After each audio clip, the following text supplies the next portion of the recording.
इसको एमेंड किया जाता है, यानी कि इसको चेंज किया जाता है, इसमें सुधार लाया जाता है।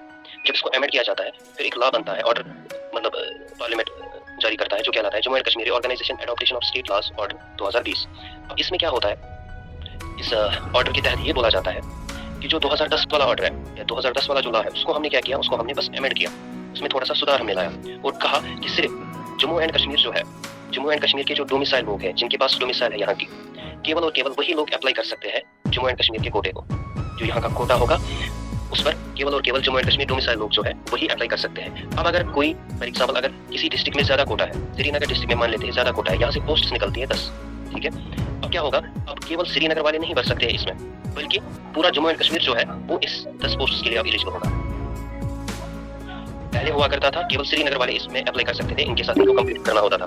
लेकिन फिर जब एमेंड किया ऑर्डर को 370 हटाने के बाद फिर ये बोला गया कि जम्मू एंड कश्मीर के डोमिसाइल के लोग जो यहाँ पे होंगे वो हर किसी पोस्ट में एलिजिबल होंगे। अगर डिस्ट्रिक्ट वाइज कोटा दिया गया है, डिस्ट्रिक्ट वाइज कोटा जैसे देते हैं, पोस्ट्स निकलते हैं, तो उसके लिए हर कोई जो है वो एलिजिबल है, वो जम्मू एंड कश्मीर डोमिसाइल होना चाहिए। इसलिए बहुत सारे फॉर्म भरते समय मिस्टेक करते हैं, वो कहते हैं कि हम फॉर एग्जाम्पल श्रीनगर डिस्ट्रिक्ट से उसको टिक देते हैं। आज अगर देखा जाए उसको ये नहीं पता है कि मैं बारामूला से मैं भी एलिजिबल हूँ, है ना। अभी डिपेंड करता है रैंक पे, आप हर किसी डिस्ट्रिक्ट में एलिजिबल हो, जिस डिस्ट्रिक्ट में जितने पोस्ट्स होंगे उन सब में आप एलिजिबल हो, बस आप जम्मू एंड कश्मीर डोमिसाइल होने चाहिए। क्लियर हुआ? तो यहाँ पे अगर आप देख पा रहे हो यहाँ पे क्या हुआ, यहाँ पे चेंज हुआ, जो किसने किया, अमित शाह ने किया। अमित शाह पार्लियामेंट में गया, वहाँ पे बिल पेश की, Jammu and Kashmir organisation act, ठीक है, उस एक्ट के तहत फिर ये भी बोला कि जो डोमिसाइल जो जम्मू एंड कश्मीर के रेजिडेंस लोग हैं, रेजिडेंस शब्द मैंने यूज किया, रेजिडेंस लोग हैं, अब हम उनको डिस्ट्रिक्ट वाइज मतलब अपॉइंट नहीं करेंगे। अब जितने भी जम्मू एंड कश्मीर के डोमिसाइल होंगे वो सारे कोटे के लिए एलिजिबल होंगे। तो अमित शाह ने आर्टिकल 13 भाग 3 का प्रयोग किया, समझा? इसको आप चेंज भी नहीं कर सकते हो। कोई बोलेगा कि नहीं पहले जो हुआ करता था वो ठीक था, लेकिन आप कोर्ट में भी चैलेंज नहीं कर सकते हो, क्योंकि आर्टिकल 16 भाग 3 जो है वो आपको ये इजाजत देता है कि रेजिडेंस में अगर कोई कोटा निकलता है, ठीक है, उसके लिए आप अमेंड कर सकते हो, चेंज कर सकते हो, चाहे आप हर किसी को एलिजिबल रखो या फिर डिस्ट्रिक्ट वाइज एलिजिबल रखो। समझा? सर रिसेंटली एमएलए हंदवाड़ा ने बोला था कि हम ये रेस्टोर करेंगे ये डिस्ट्रिक्ट कैडर्स। कैसे कर सकते हैं रेस्टोर? आपको देखो हम करवाएंगे। आप देखो ना आर्टिकल 16 भाग 3 क्या कहता है। हाँ, अब ये रेस्टोर हो सकता है। देखो कैसे हो सकता है, अगर यहाँ पे सरकार जो है, यानी कि अगर यहाँ पे स्टेट का दर्जा दिया जाएगा, ठीक है, तो फिर क्या होगा, यहाँ का मिनिस्टर अगर कोई होगा वो पार्लियामेंट में जाएगा, ठीक है, मिनिस्टर, लेकिन ये नहीं कि एमएलए वगैरह, एमएलए वहाँ पे उनको ये नहीं रखा जाता, उनकी इंपॉर्टेंस नहीं होती है। मिनिस्टर अगर जाएगा वो बिल पेश करेगा, बोला कि हम डिस्ट्रिक्ट वाइज कोटा रखेंगे, जैसे पहले होता था वैसे ही रखेंगे, तब पॉसिबल है, है ना। अब एमएलए जो है वो तो कहेगा ही, उसको ये वोट की जरूरत है तो कुछ भी कह सकता है ना। लेकिन अगर देखा जाए तो कोर्ट में चैलेंज भी नहीं कर सकते। क्यों नहीं कर सकते? क्योंकि आर्टिकल 16 भाग 3 के अंदर आता है, जो कि फंडामेंटल राइट है। चेंज कर सकते हैं तो कर सकते हैं। पार्लियामेंट ने चेंज किया है ना, जैसे अमित शाह ने चेंज किया, तो ये हो सकता है। अब इसके लिए आप कोर्ट में ही जा सकते हो, चेंज नहीं कर सकते, यानी कि डिस्ट्रिक्ट रिस्ट्रिक्शन जो है वो हटा दिया गया। इसलिए जब भी फॉर्म भरोगे ना तो सबको टिक किया करो, क्योंकि आप सब डिस्ट्रिक्ट्स में क्या हो, एलिजिबल हो। आर्टिकल 16 भाग 3 समझा? इसके बाद आता है आर्टिकल 16 भाग 4। इसमें क्या बोला गया है? इसमें बोला गया रिजर्वेशन टू SC, ST और OBC in appointments that is not adequately represented the state services। क्या मतलब है इसका? इसको थोड़ा समझो। इसका मतलब ये है कि अगर फॉर एग्जांपल कोई भी एग्जाम होता है, जैसे मान लेते हैं यूपीएससी, आप आईएएस एग्जाम देते हो, किसी भी एग्जाम में लाइक यूपीएससी, एसटी और एससी कैंडिडेट्स जो है, अगर हमें सिलेक्शन कम देखने को मिल रही है, किनकी? दैट इज एसटी और एससी की, तो उनके लिए हम क्या कर सकते हैं? रिजर्वेशन दे सकते हैं। समझ आ रहा है? अगर हमें एसटी और एससी की मतलब जो आप कह सकते हो सिलेक्शन जो है वो कम देखने को मिल रही है ना, उनके लिए हम क्या कर सकते हैं? रिजर्वेशन जो है वो दी जा सकती है। किसके अंडर? आर्टिकल 16 भाग 4 के अंदर। जैसे फॉर एग्जांपल मान लेते हैं जम्मू एंड कश्मीर जो है, अगर जम्मू एंड कश्मीर ये यूनियन टेरिटरी है, अगर इनको लगता है कि एसटी और एससी या ओबीसी, ठीक है, इनका नंबर कम हो रहा है, किसमें? अपॉइंटमेंट्स में।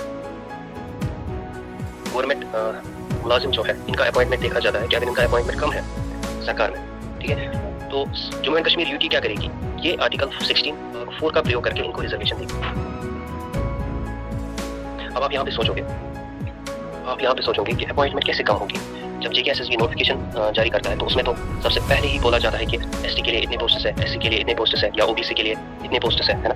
अपॉइंटमेंट कैसे कम देखने को मिलेगा, समझ आ रहा है? देखो यहाँ पे क्या होता है, जो स्टेट है ना, जो गवर्नमेंट है वो पहले देखती है कि कितने लोग जो है वो जॉब करते हैं डिपार्टमेंट में या सरकार में, कितने लोग एसटी, एससी या ओबीसी ये कितने लोग हैं।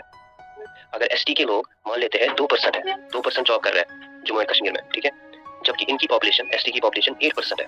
कितनी? 8% मीन्स कम। सरकार ने देखा 2% जॉब कर रहे हैं, इट मीन्स ये तो कम है एसटी की। तो सरकार क्या करेगी, आर्टिकल 16(4) का प्रयोग करके इनको रिजर्वेशन देगी।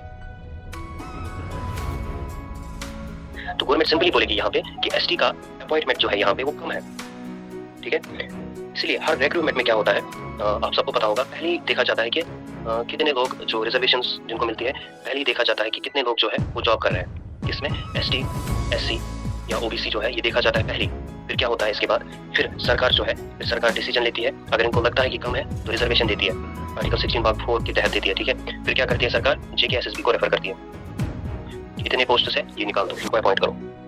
इसलिए जेकेएसएसबी जब नोटिफिकेशन निकालता है उसमें पहले हमें देखने को मिलता है एसटी के इतने पोस्ट, एससी के इतने पोस्ट, जबकि ये सरकार ने पहले ही किया होता है, पहले ही देखा होता है कि सरकार ने क्या किया होता है, पहले ही देखा होता है कि ये जो एसटी लोग हैं इनकी पॉपुलेशन की, मतलब इनकी जॉब में कितनी पॉपुलेशन है, उस बेसिस पे ये नोटिफिकेशन जारी की जाती है। हाँ बोलो सर, थोड़ा फिर रिवाइज करो इसको।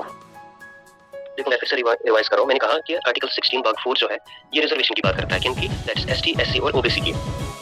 इन अपॉइंटमेंट्स का मतलब ये है यहाँ पे कि अगर कोई फॉर एग्जांपल एग्जाम होता है, ठीक है, अगर सरकार को लगता है कि जम्मू एंड कश्मीर में एसटी या एससी की, ठीक है, इनकी रिक्रूटमेंट यानी इनकी अपॉइंटमेंट्स कम है, मान लेते हैं for example Jammu and Kashmir में 100 लोग हैं जो जॉब करते हैं, गवर्नमेंट सर्विस में है। अब इसमें से 2 ही लोग ऐसे हैं जो एसटी से बिलोंग करते हैं, ठीक है।